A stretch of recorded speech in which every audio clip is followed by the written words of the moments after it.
Hello, welcome again into yet another lecture on organometallic chemistry. Last যে লেকচারটাতে আমরা আলোচনা করেছিলাম সেটাতে আমাদের ডিসকাশন হয়েছিল গ্রিগনার্ড রিএজেন্টকে নিয়ে।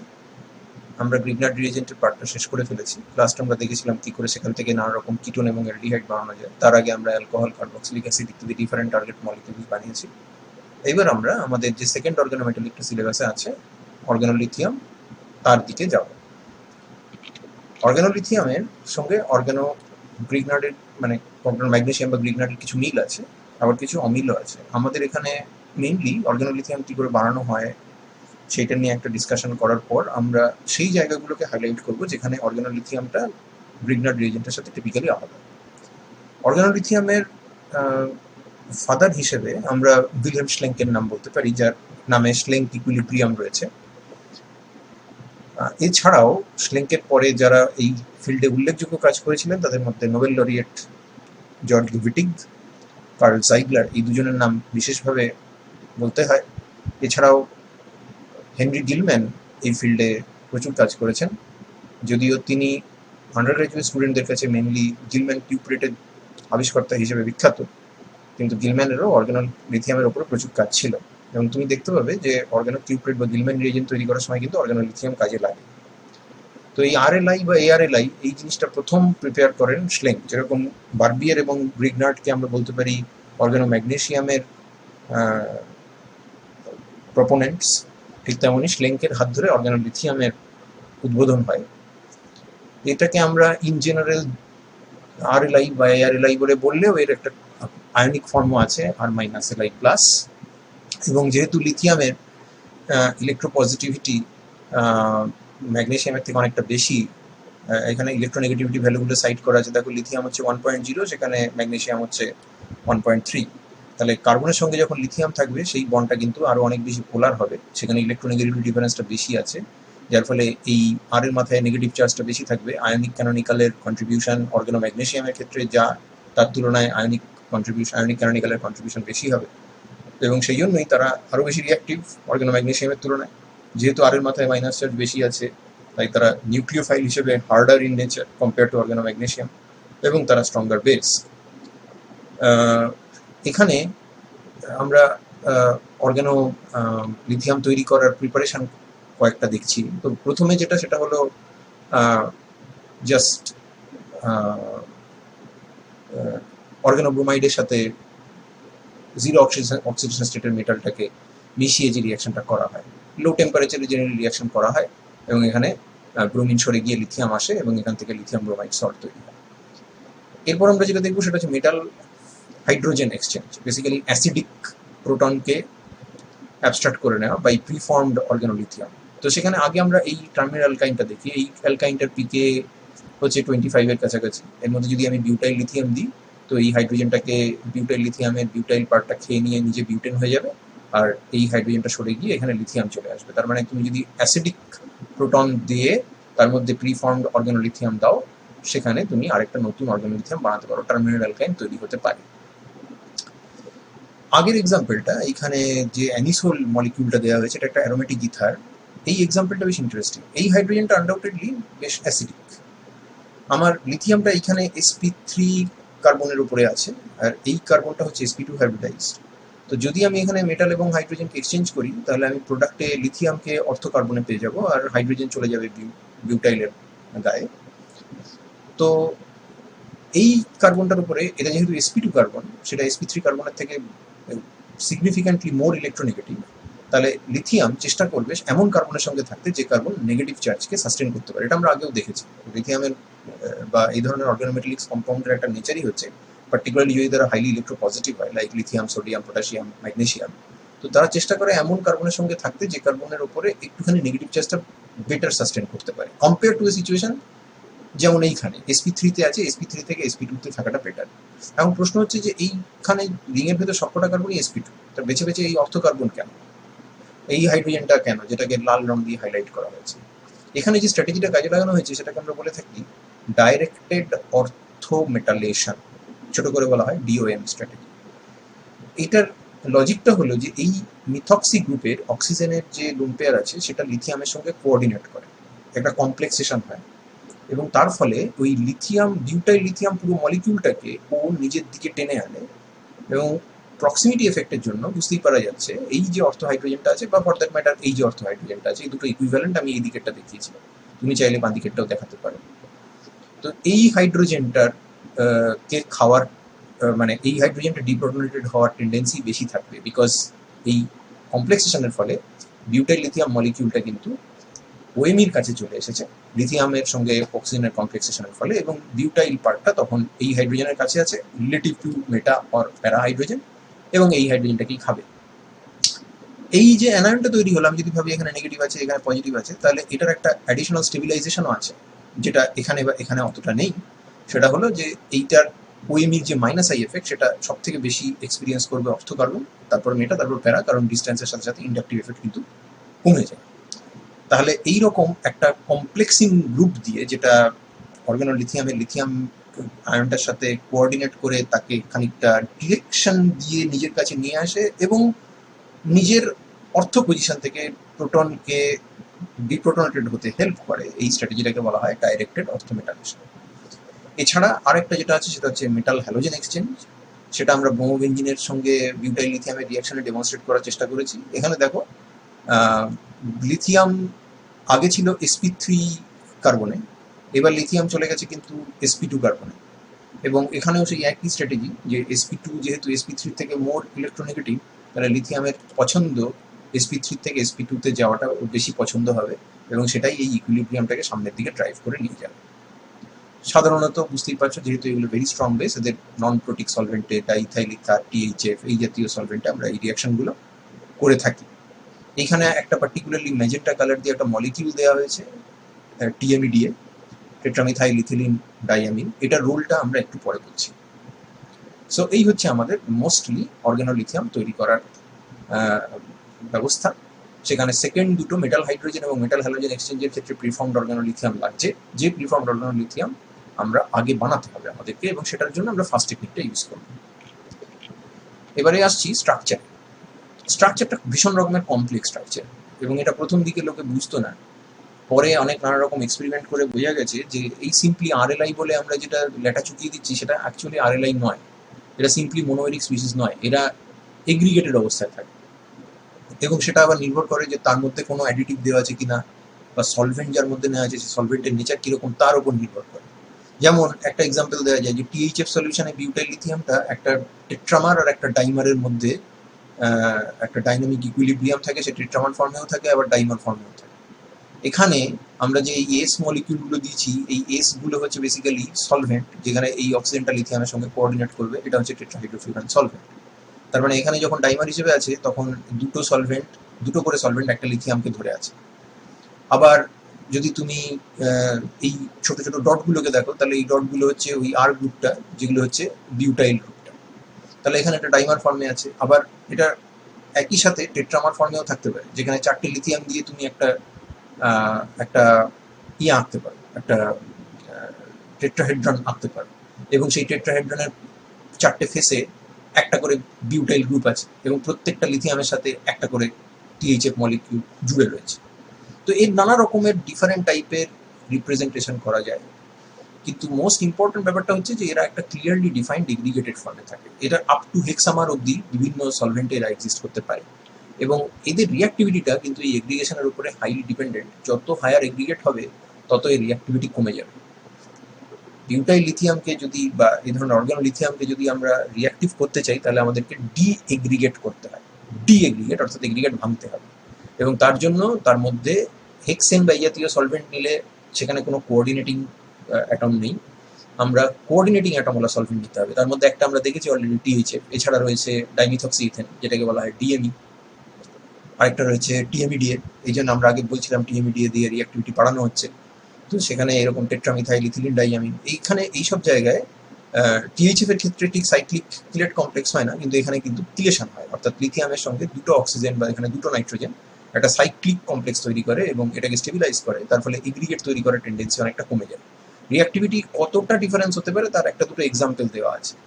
আমরা এই হাইড্রোজেনটাকে যথেষ্ট অ্যাসিডিক বলে ধরি এবং সেখানে বিউটাইল লিথিয়াম দিয়ে এক্সপেক্ট করি যে এখান থেকে বিউটেন বেরিয়ে যাবে এবং মেটাল হাইড্রোজেন এক্সচেঞ্জ হবে, অ্যাকচুয়ালি হেক্সেন মিডিয়ামে যদি বিউটাইল লিথিয়াম নেওয়া হয়, সলভেন্টটা যদি হেক্সেন হয়, তাহলে বেসিক্যালি কোনো এক্সচেঞ্জ হয়ই না। যদি ডাইইথাইল ইথারে নাও তাহলে অনলি 5% এক্সচেঞ্জ হয়। টিএইচএফ এ নিলে 78% অব দি এক্সচেঞ্জ হচ্ছে। আর টিএমইডিএতে যদি নাও, যেখানে নাকি এর হায়ার এগ্রিগেটসগুলো একদম কমপ্লিটলি ভেঙে গেছে, সেখানে over 90%, greater than 90% deprotonation is possible. তার মানে এর বেসিসিটি, এই মেটাল হাইড্রোজেন এক্সচেঞ্জ কতটা হবে সেটা নির্ভর করছে যে আমরা এইটা কতটা পরিমাণে এই রিঅ্যাক্টিভিটি এনহ্যান্স করতে পারছি। আর টিএমইডিএ যদি না থাকতো, বা ডাবকো আরেকটা এই ধরনের কোঅর্ডিনেটিং কম্পাউন্ড, কমপ্লেক্সিং কম্পাউন্ড, তো সেই ধরনের কম্পাউন্ড যদি আমরা না দিতাম, তাহলে কিন্তু এই রিয়াকশনগুলো এতটা ভালো হতে পারতো না। অফকোর্স স্টেরিক এফেক্টটাও ইম্পর্টেন্ট, যেমন আমরা এখানে একটা সাবস্টিটিউটেড অর্গানোলিথিয়াম নিয়েছি, যেটা যেটা ফিনাইল লিথিয়াম, কিন্তু তার অর্থ পজিশনে একটা আর গ্রুপ আছে। আর এর নেচারটা ভ্যারি করছে, আরটা কখনো হাইড্রোজেন, কখনো মিথাইল, কখনো একটা বড় গ্রুপ। তো আমরা যেটা মাপছি সেটা হচ্ছে ডাইমার বনাম মোনোমার, তার যে ইকুইলিব্রিয়াম কনস্ট্যান্ট, দুটো মোনোমার মিলে যে ডাইমারটা হবে তার ইকুইলিব্রিয়াম কনস্ট্যান্টটা মাপছি। যখন আর ইজিক্যাল টু এইচ, তখন খেয়াল করে দেখো ইকুইলিব্রিয়াম কনস্ট্যান্ট একের থেকে অনেক বেশি, তার মানে প্রায় পুরোটাই ডাইমার ফর্মে আছে। হোয়ারঅ্যাজ তুমি যখন আর এর বাল্কনেস বাড়িয়ে দিয়েছো, তখন ডাইমেরাইজেশন কমে গেছে এবং ইকুইলিব্রিয়াম কনস্ট্যান্ট একের থেকে নেমে গেছে, তার মানে এটা মোস্টলি মোনোমেরিক ফর্মে আছে। তো এইসব নানা রকমের ফ্যাক্টরের উপরে এর অ্যাগ্রিগেশন ডি-অ্যাগ্রিগেশন নির্ভর করে। বাট গিভেন এইটা তুমি মনে রেখো যে সাধারণত যদি হেক্সেন সলভেন্টে বিউটাইল লিথিয়াম বা এই ধরনের কোনো জিনিসকে নেওয়া হয়, তাহলে তারা খুব একটা ভালো রিঅ্যাক্টিভিটি দেখায় না। অন্তত জেনারেলি তাদের কাছ থেকে যে ধরনের রিঅ্যাক্টিভিটি এক্সপেক্ট করা হয় সেটা হয় না। ওই জন্য আমরা আইদার টিএইচএফ বা টিএমইডিএ এই ধরনের কোনো সলভেন্টে তাকে নিয়ে, বা অ্যাটলিস্ট ডাইইথাইল ইথার এই ধরনের সলভেন্টে নিয়ে আমরা রিয়াকশন করার চেষ্টা করি। অর্গানোলিথিয়ামদের রিয়াকশনের মধ্যে প্রথম যেটা আমরা পড়বো সেটা হচ্ছে ওদের বেসিসিটি। এরা সাংঘাতিক স্ট্রং বেস, তার কারণ এদের যে কনজুগেট অ্যাসিড সেটা সাংঘাতিক উইক অ্যাসিড। এই যে বিউটেন বেরোচ্ছে, এর পিকে জেনারেলি গ্রেটার দেন 50, তো এই হাইড্রোজেনের পিকে হচ্ছে ইজ অ্যারাউন্ড 25, তো obviously it will be completely deprotonated. এই হাইড্রোজেনটা অ্যাসিডিক, বিকজ অক্সিজেনের মাইনাস আই এফেক্ট আছে এবং sp2 কার্বনের উপরে নেগেটিভ চার্জ তৈরি হবে, তো একেও কমপ্লিটলি ডিপ্রোটনেট করতে পারে। এই হাইড্রোজেনের পিকে হচ্ছে 31, সো এটা ডাইথায়োঅ্যাসিটাল, নিশ্চয়ই তুমি এটা চিনতে পারছো, ফর্মালডিহাইডেড ডাইথায়োঅ্যাসিটাল। তার মধ্যে যদি বিউটাইল লিথিয়াম দিয়ে রিয়াকশন করো, তাহলে এখানে এই হাইড্রোজেনটাও ডিপ্রোটনেটেড হবে, এটা বা এটা যে কোনো একটা ডিপ্রোটনেটেড হবে। আরেকটা পার্টিকুলারলি ইন্টারেস্টিং এক্সাম্পল হচ্ছে ডাইআইসোপ্রোপাইলামিন। এই হাইড্রোজেনের পিকে হচ্ছে রাউন্ড অ্যাবাউট 35-36। বিউটাইল লিথিয়াম দিয়ে একে ডিপ্রোটনেট করা হয়, টিএইচএফ মিডিয়ামে দেওয়া হয়েছে, খেয়াল করো, ডিএগ্রিগেট করার জন্য। এবং লিথিয়াম ডাইআইসোপ্রোপাইলামাইড দিয়ে, এই লিথিয়াম ডাইআইসোপ্রোপাইলামাইড হচ্ছে আমার product. Lithium diisopropylamide is a very useful compound because it is a sterically hindered very strong base. আর বিকজ অফ স্টেরিক হিন্ড্রেন্স, বোঝাই যাচ্ছে দুটো আইসোপ্রোপাইল গ্রুপ আছে, মানে এই নাইট্রোজেনের উপর ক্রাউডিং যথেষ্ট বেশি আছে, and it is a non nucleophilic base. Why is it important আমি একটু পরে বলছি। তো এই অর্গানোলিথিয়াম বেসের উপরে কোট অ্যান্ড কোট বেস করে অনেক নতুন নতুন বেস তৈরি হয়েছে। যেমন আমরা যদি এমনি এনবিউটাইল লিথিয়াম দেখি, তার থেকে মোর বেসিক হচ্ছে সেকবিউটাইল লিথিয়াম, কারণ এখানে সেকেন্ডারি কার্বনের উপর নেগেটিভ চার্জ আছে, তো সেটা ইন্ডাকটিভ এফেক্ট ইত্যাদির জন্য তার নেগেটিভ চার্জ আরো বেশি প্রোটনের প্রতি অ্যাট্রাক্টেড ফিল করে। তো টারশিয়ারি সেন্টার যদি হয়ে যায়, টারশিয়ারি বিউটাইল লিথিয়াম হয়ে যায়, তাহলে সেটা আরো বেশি বেসিক। এবার ম্যানফ্রেড শ্লসার বলে এক ভদ্রলোক ছিলেন, তিনি মিক্সচার অফ বেস তৈরি করে কিছু এমন বেস তৈরি করেছিলেন যেগুলো অলমোস্ট এনিথিংকে ডিপ্রোটনেট করতে পারে, যে কোনো জিনিসকে সেটা তারা ডিপ্রোটনেট করতে পারে, এবং সেই জন্য তাদেরকে বলা হয় সুপার বেস। তার একটা এক্সাম্পল হচ্ছে টারশিয়ারি বিউটক্সাইড, পটাশিয়াম টারশিয়ারি বিউটক্সাইড, এনবিউটাইল লিথিয়াম। উনি এটার নাম দিয়েছিলেন লাইকর, এলআইসিটা হচ্ছে লিথিয়াম এবং তার সঙ্গে কার্বনের বন্ড আছে, সেই জন্য বলা হচ্ছে লিথিয়াম অ্যালকিল। এখানে দেখো বিউটাইল লিথিয়ামটা লিথিয়াম অ্যালকিল বা এলআইসি কে রিপ্রেজেন্ট করছে, তাহলে এটা হচ্ছে এলআইসি, লিথিয়াম অ্যালকিল। আর তারপরে এই যে লাইকরের শেষ অংশটা কর, এইটা হচ্ছে কেওআর, অর্থাৎ পটাশিয়াম অ্যালকক্সাইড। এরা এই মানে খুব কম অ্যাসিডিক হাইড্রোজেনকেও আরামসে খেয়ে নিতে পারে এবং খুব সহজেই ও কোনো জিনিসকে ডিপ্রোটনেট করতে পারে, এবং এই জন্য এদেরকে বলা হয় অর্গানিক সুপারবেস। এইবার আমি এই জায়গাটায় আসি যে কেন বিউটাইল লিথিয়ামটা কেন ইম্পর্টেন্ট। বিউটাইল লিথিয়াম এই জন্য বিউটাইল লিথিয়ামের থেকে এই ডাইসপ্রোপাইল অ্যামিন থেকে ডাইসপ্রোপাইল অ্যামাইড বা এলডিএ তৈরি করাটা কেন ইম্পর্টেন্ট? যদি আমরা বিউটাইল লিথিয়ামের বেসিসিটিকে একটা বেঞ্চমার্ক ধরি, তো বিউটাইল লিথিয়াম কিন্তু মোর বেসিক দেন এলডিএ, কারণ এলডিএ করসপন্ডিং কনজুগেট বেস হচ্ছে ডাইসপ্রোপাইল অ্যামিন, তার পিকে হচ্ছে 36, আর বিউটাইল লিথিয়ামের কনজুগেট বেস হচ্ছে আমি ভুল বললাম, এলডিএর করসপন্ডিং কনজুগেট অ্যাসিড হচ্ছে ডাইসপ্রোপাইল অ্যামিন, তার পিকে হচ্ছে 36, আর বিউটাইল লিথিয়ামের কনজুগেট অ্যাসিড হচ্ছে বিউটেন, যার পিকে হচ্ছে 50। তার মানে বেসিসিটি যদি তুমি দেখো, তো যেহেতু বিউটেনটা weaker acid compare to diisopropyl amine, তাহলে আমি বলতে বাধ্য, ব্রনস্টেড ডাউরি থিওরি অনুযায়ী আমি এটা বলতে বাধ্য যে এইটা মোর বেসিক কম্পেয়ার টু এইটা। তাহলে বেসিসিটি যদি আমার লক্ষ্য হয়, তাহলে এটাই আমার চয়েস হওয়া উচিত, কারণ এটার কনজুগেট অ্যাসিড উইকার, তাহলে এটা বেসিসিটি স্ট্রং হবে, বেস হিসেবে এটা আরো বেশি এফেক্টিভ হবে। কিন্তু সমস্যা হচ্ছে যে এর তো কেবলমাত্র বেসিসিটি একটা একটা ফ্যাসেট নেই, এর আরেকটা ফ্যাসেট আছে, সেটা হচ্ছে ওর নিউক্লিওফাইল। ও নিউক্লিওফাইল হিসেবে কাজ করতে পারে, সেই বেস নিউক্লিওফাইল ডাইকোটমি তোমাকে বারবার ঘুরে ফিরে আসবে, এবং সেই জন্য একটা অ্যাম্বিগুইটি রাইজ করবে যে যখন আমি একটা আলফা প্রোটনকে ডিপ্রোটনেট করতে চাইছি, যখন আমি এই ধরনের কোনো জিনিসকে ডিপ্রোটনেট করতে চাইছি, তখন এর পিকে 25, সেখানে বিউটাইল লিথিয়াম দিলে আর কোনো রিয়াকশন হওয়ার তো সম্ভাবনা নেই, তাহলে এই হাইড্রোজেনটাকে খেয়ে নেবে। কিন্তু এই জায়গাটাতে দুটো রিয়াকশন হতে পারে, যদিও এই হাইড্রোজেনের পিকে যদি এটা কিটোন হয়, তাহলে এর পিকে হচ্ছে 20-22-এর কাছাকাছি, তার মানে এটা মোর অ্যাসিডিক। তাহলে তুমি বলবে যে বিউটাইল লিথিয়ামের একে আরো ভালো করে খাওয়া উচিত, টার্মিনাল অ্যালকাইনকে যা খাবে তার থেকে এটা বেটার খাওয়া উচিত। সমস্যাটা অন্য জায়গায়, সেটা হচ্ছে টার্মিনাল অ্যালকাইনে নিউক্লিওফিলিক অ্যাডিশন হওয়ার জায়গা নেই, বা থাক, মানে এই জায়গায় যদি কেউ অ্যাটাক করে, কোনো অ্যানায়ন যদি অ্যাটাক করে, তাহলে এখানে নেগেটিভ চার্জ যেতে পারে বটে, কিন্তু এই কার্বনের ইলেকট্রোফিলিসিটি টার্মিনাল অ্যালকাইনের যে কোনো এসপি হাইব্রিডাইজ কার্বন ইলেকট্রোফিলিসিটি থেকে অনেক বেশি ইলেকট্রোফিলিক। তার ফলে বিউটাইল লিথিয়াম, যার নাকি দুটো ফ্যাসিটি আছে, অর্থাৎ সে বেস হিসেবেও কাজ করতে পারে এবং নিউক্লিওফাইল হিসেবেও কাজ করতে পারে, সে কিন্তু এখানে দুটো রিঅ্যাক্টিভিটি দেখাবে এবং তোমার মিক্সচার হয়ে যাবে। কখনো বেস হিসেবে কাজ করবে, তখন তুমি এনলেটটা পাবে, যেটা তোমার ডিজায়ার্ড আউটকাম ছিল, কারণ তুমি বেসিটি এক্সপ্লয়েট করতে চাইছো, কিন্তু মোস্ট অফ দ্য টাইমস ও কিন্তু যদি এই জায়গাটাতে স্টেরিক হিন্ড্রেন্স অত কিছু না থাকে, অন্য কোনো সমস্যা যদি না থাকে, ওখানে ক্লিন নিউক্লিওফিলিক অ্যাডিশন করবে, এবং সেক্ষেত্রে তোমার একটা টার্সিয়ারি লিথিয়াম টার্সিয়ারি অ্যালকক্সাইড তৈরি হয়ে যাবে। So you don't want that. So তোমার এই রিঅ্যাক্টিভিটিটাকে বন্ধ করতে হবে, যাতে নিউক্লিওফিলিক অ্যাডিশন না হয়। নিউক্লিওফিলিক অ্যাডিশন হবে না কখন? যদি তোমার বেসটা স্টেরিক্যালি হিন্ডার্ড হয়। ওই জন্যই আমরা লিথিয়াম ডাইএসপ্রোপাইল অ্যামাইড ব্যবহার করছি, যেটা স্টেরিক্যালি হিন্ডার্ড, নন নিউক্লিওফিলিক, অর্থাৎ এটা এই রিঅ্যাক্টিভিটিটা বন্ধ হয়ে গেল, নিউক্লিওফিলিক অ্যাডিশন আর হবে না, কিন্তু বেস হিসেবে অত্যন্ত স্ট্রং বেস। হ্যাঁ, বিউটাইল লিথিয়ামের থেকে উইকার বেস, কিন্তু আমার তো এই হাইড্রোজেনের পিকে যদি 22 হয়, তাহলে এমন বেস যদি ব্যবহার করি, এলডিএ ব্যবহার করি, তার কনজুগেট অ্যাসিড হচ্ছে ডাইএসপ্রোপাইল অ্যামিন, তার পিকে ভ্যালু হচ্ছে 36, তো ওয়েল অ্যান্ড ট্রুলি কমপ্লিটলি ডিপ্রোটনেটেড হয়ে যাবে। শুধু এটা না, এস্টার টেস্টার সবকিছুকে ডিপ্রোটনেট করে ফেলতে পারে। সেটাই আমরা এখানটায় দেখিয়েছি, যেখানে একটা 6 সেন্টার সাইক্লিক ট্রানজিশন স্টেটের থ্রু দিয়ে এলডিএ এই আলফা হাইড্রোজেনটাকে তুলে নেয়, তুলে নিয়ে লিথিয়াম এনলেট তৈরি করে দেয় করসপন্ডিং কার্বনিল কম্পাউন্ড থেকে, এবং নিজে ডাইএসপ্রোপাইল অ্যামিন হয়ে যায়। রিঅ্যাকশনটা ক্লিন এবং এফিশিয়েন্ট, টোটালি কোয়ান্টিটেটিভলি ডিপ্রোটনেট করে, এবং সব থেকে বড় কথা, কোনো সাইড রিঅ্যাকশন, কোনো সাইডে কোনো নিউক্লিওফিলিক অ্যাডিশন হয় না।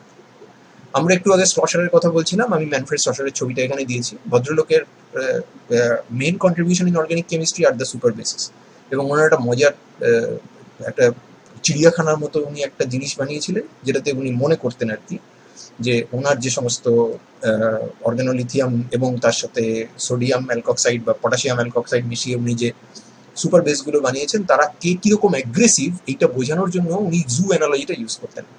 যেমন এখানে দেখো, হেক্সামেরিক যদি এনবিউটাইল লিথিয়াম হয়, অর্থাৎ সেখানে তার বেসিসিটি খুব কম, রিঅ্যাক্টিভিটি খুব কম, সেটাকে তুমি যদি শামুকের সঙ্গে তুলনা করো, আর তার সঙ্গে যদি তুমি একটা হাঁস, একটা শামুকের সাথে একটা হাঁসের অ্যাগ্রেশনের যে ডিফারেন্স, শামুক যতটা অ্যাগ্রেসিভ, হাঁস তার থেকে অবভিয়াসলি বেশি অ্যাগ্রেসিভ।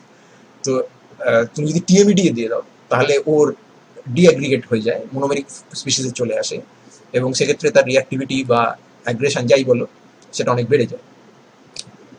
আর তোমার ওই যে বেসগুলো তুমি দেখলে, যেমন হচ্ছে পটাশিয়াম টার্সিয়ারি বিউটক্সাইড, বিউটাইল লিথিয়াম, সেটা তোমার এই বিউটাইল লিথিয়াম টিএমইডি যদি হাঁস হয়, তাহলে এ হচ্ছে একটা পনি বা ঘোড়া।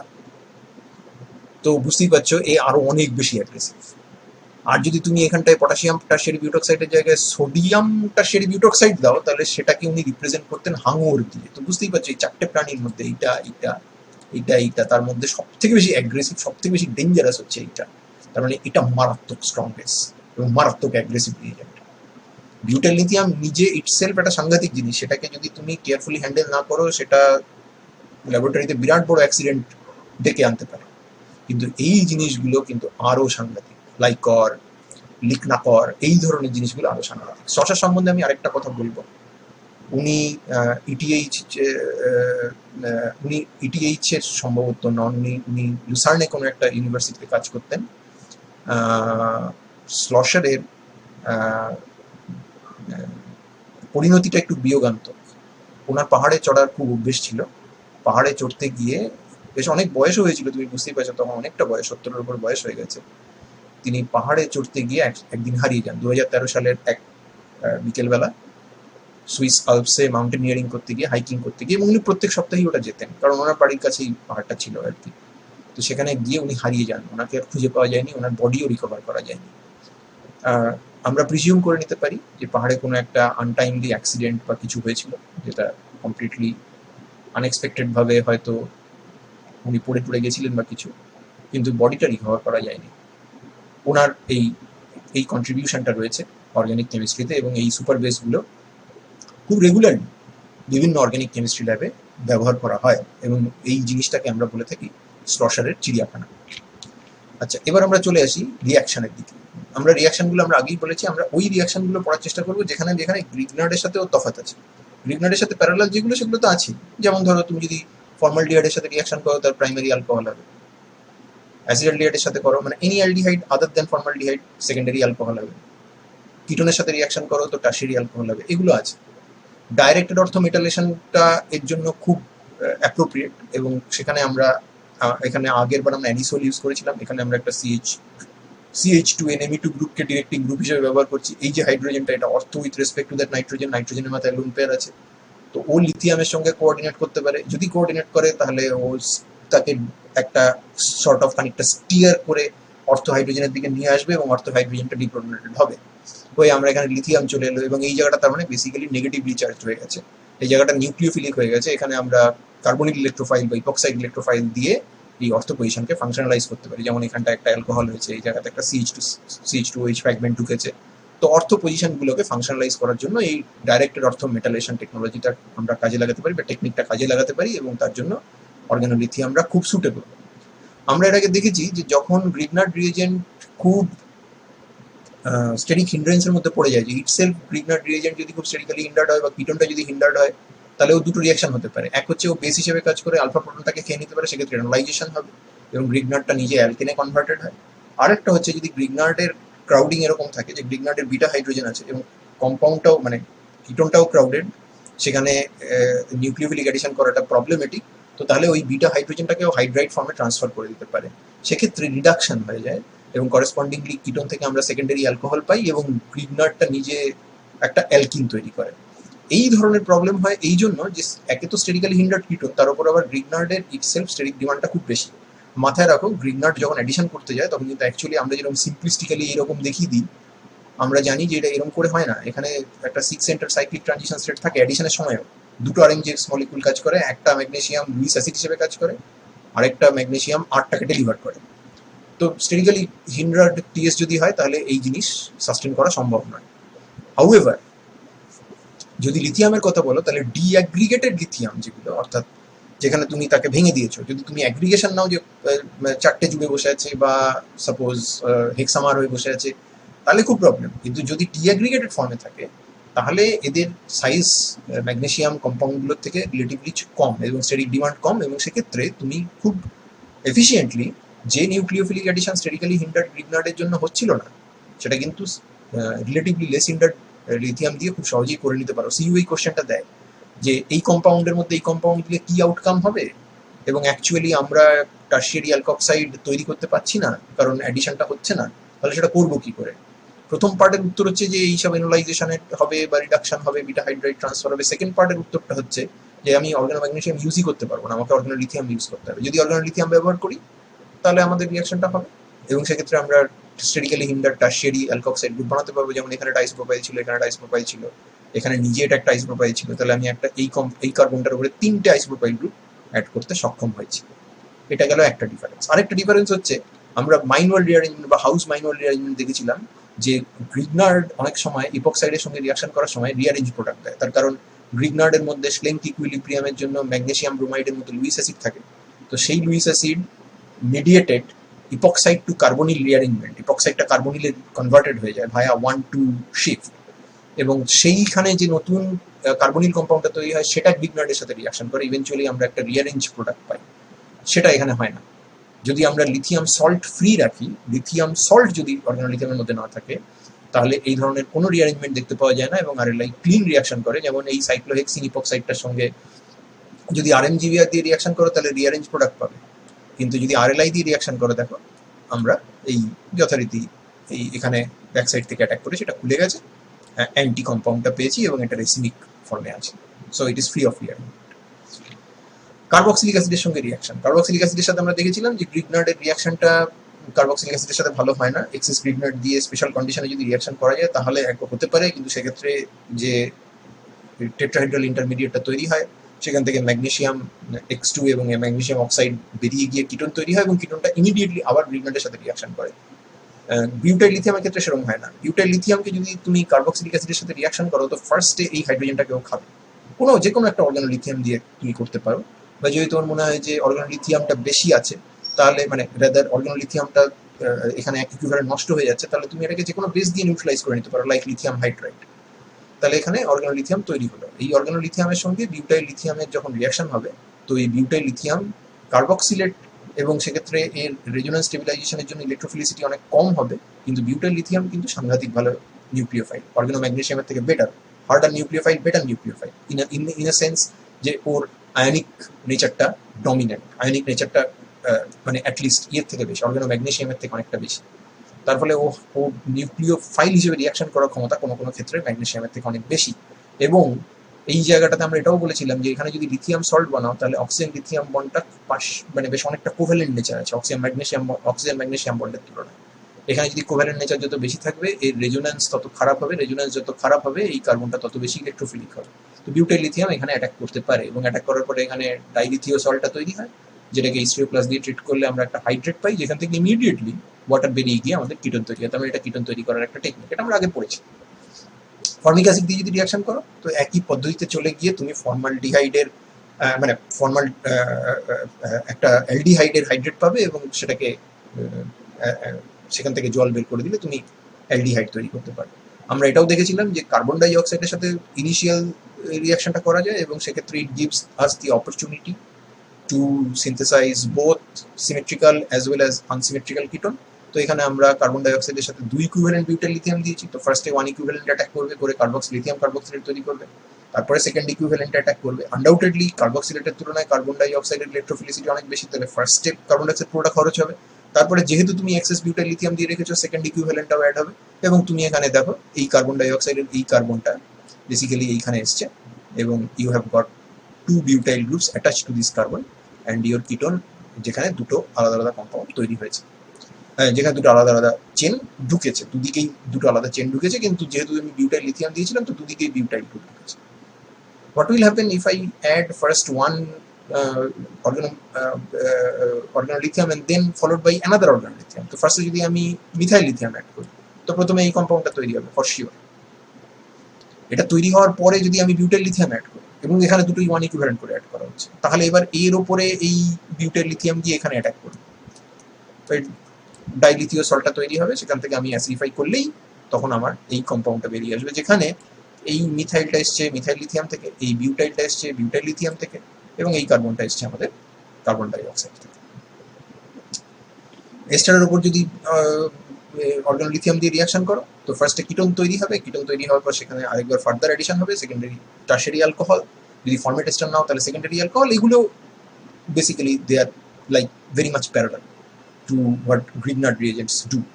NN ডাইমিথাইল ফর্মামাইড বা NN ডাই সাবস্টিটিউটেড ফর্মামাইডের সঙ্গে রিয়াকশনে সেখানে আমাদের লো টেম্পারেচারে যদি রিয়াকশন করা হয় তাহলে এই লিথিয়াম সল্টটা স্টেবল, এটাকে H3O+ দিয়ে ট্রিট করলে টেট্রাহাইড্রাল ইন্টারমিডিয়েটটা থেকে কার্বিনোলামিন বা অ্যামিনাল তৈরি হয়, যেখান থেকে under this acidic condition the amine is eliminated and I get an aldehyde. So formylation of the Grignard reagent যেরকম possible by using NN dimethyl formamide or some such amide derivatives, NN disubstituted amide derivatives at the formylating agent, যেটা গ্রিগনাটের জন্য যেরকম applicable সেরকম RLI এর জন্য applicable. এই রিয়াকশনটা আমরা এর আগে দেখেছি, so keep in mind that. এরপর যেটা ফাইনালি আমরা পড়বো সেটা হচ্ছে, এবং এটা পরীক্ষাতে আসে তার কারণে এই জায়গাটা সিইউ ভীষণ পছন্দ করে, সেটা হচ্ছে আলফা বিটা আনস্যাচুরেটেড কার্বনিলের সঙ্গে রিয়াকশন। এবং এটা আমরা আগে বলেছি যে আলফা বিটা আনস্যাচুরেটেড কার্বনিলের এই ব্লু কার্বনটা হচ্ছে সফট ইলেকট্রোফাইল, রেড কার্বনটা হচ্ছে হার্ড ইলেকট্রোফাইল। এখানে অক্সিজেনের মাইনাস আই এফেক্ট বেশি থাকে, কিন্তু রেজোনেন্স স্ট্রাকচারে এটার মাথাতেও প্লাস চার্জ থাকে, এটার মাথাতেও প্লাস চার্জ থাকে। তো ইলেকট্রোফিলিক দুটোই, তার মধ্যে আবার orbital coefficient in the LUMO beta কার্বনের উপরে বেশি থাকে কার্বনিল কার্বনের তুলনায়, ফলে সফট নিউক্লিওফাইলরা বিটা কার্বনকে পছন্দ করে, হার্ড নিউক্লিওফাইলরা আলফা কার্বনকে কার্বনিল কার্বনকে পছন্দ করে। তো অর্গানোলিথিয়ামটা কি? অর্গানোম্যাগনেসিয়ামের ক্ষেত্রে আমরা দেখেছিলাম, ডিটেল আলোচনা করা হয়েছিল যে সাবস্টিটিউয়েন্টের সাইজের উপরে, কপার সল্টের ইম্পিউরিটি আছে কিনা তার উপর বেস করে, আমাদের এই স্টার্টিং মেটেরিয়াল এটা অ্যালডিহাইড নাকি কিটোন তার উপর বেস করে 1, 2, 1, 4 নানা রকমের এডিশন দেখতে পাওয়া যায়। অর্গানোলিথিয়ামরা কিরকম? অর্গানোলিথিয়ামরা তো বাই নেচার তারা তো সফট হার্ডার, কারণ R-M+ এর কন্ট্রিবিউশন ওভারঅল স্ট্রাকচারে অর্গানোম্যাগনেসিয়ামের তুলনায় অর্গানোলিথিয়ামের অনেক বেশি, তার ফলে ওটা হচ্ছে হার্ডার রিয়েজেন্ট। তো হার্ডার রিয়েজেন্ট যদি হয় তাহলে আমি এক্সপেক্ট করবো যে ও বিটা কার্বনে অ্যাটাক না করে আলফা কার্বনেই অ্যাটাক করবে, এবং তাই হয়। দেখো এখানে আমরা একটা অ্যাক্রোলিন মলিকিউল নিয়েছি, এটা অ্যালডিহাইড।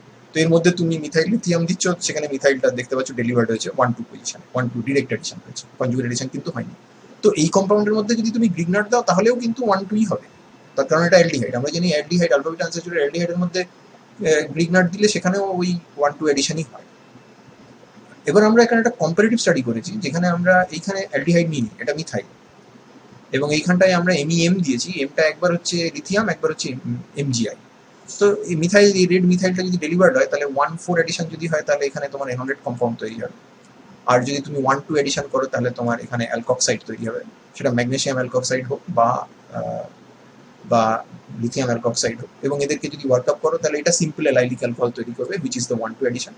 এখানে যদি প্রোটনেশন করো তো O- এনলেট তো অ্যাম্বিডেন্ট নিউক্লিওফাইল, H+ তো স্ট্রং মানে হার্ড অ্যাসিড, তাহলে প্রোটনেশনটা অক্সিজেনের উপরেই হবে। কিন্তু এখানে যেহেতু এনল তৈরি হয়েছে, এটা থাকবে না, এটা ইভেনচুয়ালি 1, 4 এডিশন প্রোডাক্টটা টটোমেরাইজ করে কিটো কম্পাউন্ডে কনভার্টেড হয়ে যাবে। খেয়াল করে দেখো, মেটালটা যখন ম্যাগনেসিয়াম আয়োডাইড, তখন 1, 4 এডিশনটা প্রোডাক্ট হচ্ছে 86%, অর্থাৎ মেজর, আর এটা হচ্ছে 14% মাত্র। তার কারণ এখানে ক্রাউডিং আছে, এখানে দুদিকেই কার্বন আছে, এই জায়গাটাতে এইখানে একটা হাইড্রোজেন আছে, এখানে মিথাইল আছে। তো অবভিয়াসলি ও 1, 4টাকে ফেভার করেছে, এবং ও 1, 4টাকে ফেভার করতে পারে তার কারণ ওর মধ্যে কিছুটা সফটনেস আছে। বাট অর্গানোলিথিয়াম যদি তুমি নাও, সেটা অনেক বেশি হার্ড, এত হার্ড যে সেখানে greater than 99% of the product is 1, 2 addition product, এবং লেস দ্যান 1% হচ্ছে 1, 4। তার মানে আমি কি শিখলাম এখান থেকে? আলফা বিটা আনস্যাচুরেটেড কিটো কম্পাউন্ডের মধ্যে যদি গ্রিগনাট রিয়েজেন্ট দেওয়া হয় তাহলে আমরা বলবো যে মিক্সচার হচ্ছে, 1, 2 হচ্ছে, 1, 4 হচ্ছে। কোনটা মেজর কোনটা মাইনর তার মধ্যে যাওয়ার কোনো দরকার নেই, তার কারণ সেখানে অনেক ফ্যাক্টর ডিপেন্ড করে।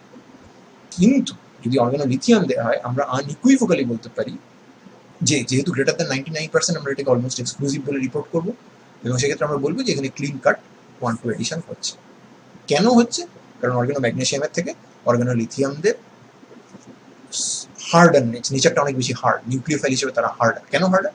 কারণ আয়নিক ফর্মের কন্ট্রিবিউশন বেশি, আর এর মাথায় নেগেটিভ চার্জের কনসেন্ট্রেশন বেশি আছে। তবে ব্যাপারটা এতটাও সোজা নয়, মানে অর্গানোলিথিয়ামটা যে সবসময় 1, 2 এডিশনই দেবে, 1, 4 এডিশন কখনো দেবে না, তার একটা এক্সাম্পল আমি এখানে দিয়েছি, এটা তোমার পরীক্ষায় প্রবাবলি আসবে না, কিন্তু তবুও জেনে রাখো। এই কম্পাউন্ডটা একটা ডাইথায়ন, যেটার এই হাইড্রোজেনটা রাউন্ড অ্যাবাউট 32, 35, 32 to 35 এরকম তার পিকে, রাউন্ড অ্যাবাউট এরকম পিকে। যদি ফর্মালডিহাইডের ডাইথায়ন হতো তাহলে এটা 31, 31.5 এরকম হতো। এখানে একটা মিথাইল এসে গেছে বলে পিকেটা একটু উঠে গেছে, অ্যাসিডিটি কমে গেছে। তো ডাইথায়োঅ্যাসিটাল বানানো হয়েছে। এটা কার ডাইথায়োঅ্যাসিটাল? অ্যাসিটালডিহাইডের। বানিয়েছে কি করে? আমাদের প্রোপেন 1,3-ডাইল তার সাথে লুইস অ্যাসিড ক্যাটালিস্ট দিয়ে এটা বানানো হয়েছে। এটা বানিয়ে আমরা এর মধ্যে বিউটাইল লিথিয়াম দিয়েছি, বিউটাইল লিথিয়াম দিলে এই হাইড্রোজেনটাকে খেয়ে নিয়েছে, তাহলে এখানে লিথিয়াম এসছে। এবার এটার সাথে তুমি একটা আলফা বিটা আনস্যাচুরেটেড অ্যালডিহাইডের রিঅ্যাকশন করছো, তো নর্মালি তুমি এক্সপেক্ট করবে যে অ্যালডিহাইড যদি, তাহলে তো অবভিয়াসলি, এবং তার উপর আবার অর্গানোলিথিয়াম, তাহলে সবসময়ই ওই 1, 2 এডিশন হবে। And it would be true. তুমি যদি THF দাও তাহলে গ্রেটার দ্যান 99% প্রোডাক্টটা দেখতেই পাচ্ছ 1, 2 addition product, because this is a allylic alcohol.